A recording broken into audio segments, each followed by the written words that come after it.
आज पूरे देश में कोरोना के बढ़ते मामलों के बीच एक ऐसे व्यक्ति की जन्म जयंती मनाई जा रही है जिन्होंने इस देश को अपना संविधान दिया, जिनके सहयोग से इस देश के एक बड़े वर्ग को वो अधिकार मिल पाए जिनकी कल्पना तक वो कभी नहीं कर सकते थे।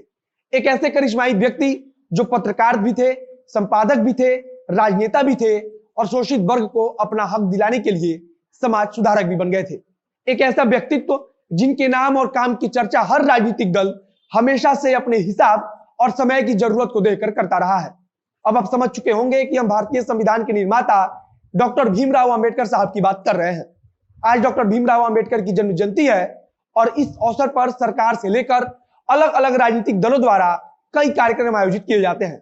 हालांकि पिछले साल से कोरोना के कारण इन कार्यक्रमों में थोड़ा व्यवधान उत्पन्न हो रहा है, लेकिन फिर भी भीमराव अंबेडकर को देश के सर्वोच्च पदों पर बैठे लोगों से लेकर आम जन तक उसी इज्जत के साथ उन्हें याद करते हैं जैसा आम दिनों में होता आया है। आज बाबा साहब अंबेडकर की कुछ खास विचारों और उनके जीवन पर बात करेंगे। नमस्कार, मेरा नाम है मोहित कुमार सिंह और आप देख रहे हैं जनता जंगल का विशेष कार्यक्रम अतीत। महात्मा गांधी और बाबा साहब भीमराव अंबेडकर के बीच कैसे संबंध थे, इस पर हमारे देश में हमेशा बहस होती रहती है। आज हम आपको बीबीसी के एक ऐतिहासिक इंटरव्यू से रूबरू कराने वाले हैं जिसमें डॉक्टर भीमराव अंबेडकर ने खुलकर महात्मा गांधी और महात्मा गांधी के विचारों के बारे में क्या सोचते हैं उस पर बोला था। बाबा साहब भीमराव अंबेडकर महात्मा गांधी को दोहरा चरित्र वाला इंसान बताते थे।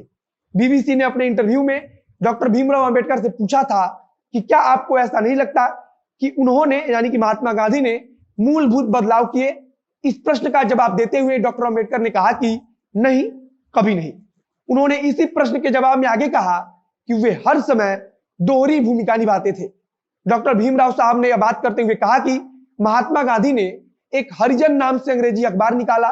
उस अंग्रेजी अखबार में उन्होंने खुद को वर्ण व्यवस्था के खिलाफ और लोकतांत्रिक बताया था, लेकिन महात्मा गांधी ने गुजराती भाषा में एक और अखबार निकाला था जिसका नाम दिनबंधु था। बाबा साहब को हालांकि इंटरव्यू के दौरान यह नाम याद नहीं था, इसलिए उन्होंने कहा कि दिनबंधु या फिर कुछ इसी तरह का नाम था। उन्होंने कहा कि अगर आप महात्मा गांधी के गुजराती अखबार को पढ़ेंगे तो पता चलेगा कि वे जाति व्यवस्था से लेकर हर रूढ़िवादी सोच के समर्थक थे। आगे उन्होंने कहा था कि अगर महात्मा गांधी की जीवनी लिखनी है तो फिर उनके अंग्रेजी और गुजराती दोनों अखबारों को पढ़ा जाना चाहिए। हालांकि पश्चिमी देशों के लोग केवल अंग्रेजी अखबार पढ़ते हैं तथा गुजराती छोड़ देते हैं। उन्होंने यहां तक कहा कि महात्मा गांधी हर उस सोच के समर्थक थे जिसने भारत को हर कालखंड में नीचे रखा है। डॉक्टर अंबेडकर ने कहा कि उनकी जितनी भी जीवनी लिखी गई है वह सब अंग्रेजी के अखबारों पर आधारित है, बल्कि तुलनात्मक जीवनी लिखने के लिए उनके अंग्रेजी के साथ साथ गुजराती अखबारों को भी पढ़ा जाना चाहिए। जब बीबीसी के इंटरव्यू में पूछा गया कि क्या डॉक्टर भीमराव अंबेडकर गांधी जी को एक रूढ़िवादी हिंदू समझते हैं, इसका जवाब देते हुए उन्होंने कहा कि हाँ बिल्कुल, वो एक रूढ़िवादी हिंदू थे। उन्होंने आगे कहा कि वे कभी एक सुधारक नहीं रहे हैं। उन्होंने कहा कि वे उनके बारे में यानी कि अछूतों के बारे में सिर्फ इसलिए बात करते हैं क्योंकि उनको कांग्रेस के साथ जोड़ा जा सके। उन्होंने उस इंटरव्यू में यह भी कहा था कि महात्मा गांधी को यह देश भूल चुका है। उनकी याद सिर्फ इसलिए आती है क्योंकि कांग्रेस पार्टी के द्वारा उनकी जयंती पर सालाना छुट्टी दी जाती है और देश भर में कई कार्यक्रम आयोजित किए जाते हैं। उन्होंने कहा कि इस प्रकार से महात्मा गांधी के विचारों को जिंदा किया जाता है, लेकिन अगर यह कृत्रिम सांस उन्हें नहीं दी जाती तो लोग अब तक गांधी को भुला चुके होते। डॉक्टर भीमराव अंबेडकर और महात्मा गांधी भले ही दोनों भारतीय इतिहास के बड़े नेता रहे हैं, लेकिन भीमराव अंबेडकर कभी भी महात्मा गांधी के विचारों से सहमत नहीं रहे हैं।